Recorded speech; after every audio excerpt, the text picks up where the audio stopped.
জি বাংলা চিরদিনই তুমি যে আমার ধারাবাহিকটি এই মুহূর্তে বেশ জমজমাট হয়ে উঠেছে। একদিকে আর্য অপর্ণার জীবনে ফিরে এসছে অশরীরী হিসেবে রাজ্যের প্রথম স্ত্রী রাজনন্দিনী নানানভাবে তার উপস্থিতি জানান দিচ্ছেন।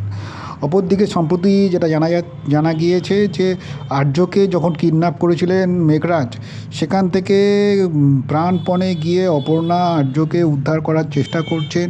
এমনকি একটি লোহার রড দিয়ে মেঘরাজকে আঘাত করার পর সেখান থেকে পালিয়ে আসার যেতে যখন উদ্যত হচ্ছেন, তখনই চেঁচিয়ে মেঘরাজ জানান আসলে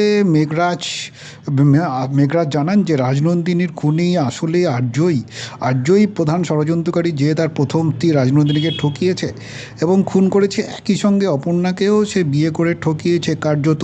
এ কথা শুনে কার্যত ভেঙে পড়েছে।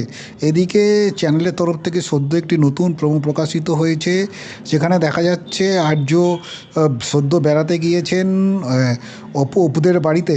সেখানেই অপুর মা সুমি তাকে নাড়ু খেতে দেন। আর্য জানান যে নাড়ু খেতে সে খুব ভালোবাসে, কিন্তু নাড়ু খাওয়ার পরই সমস্যা বাধে।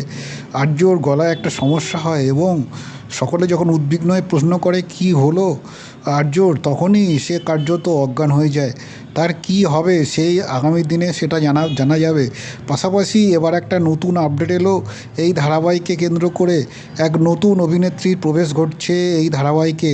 কার্যত খলনায়িকা হিসেবেই তার প্রবেশ করতে চলেছে।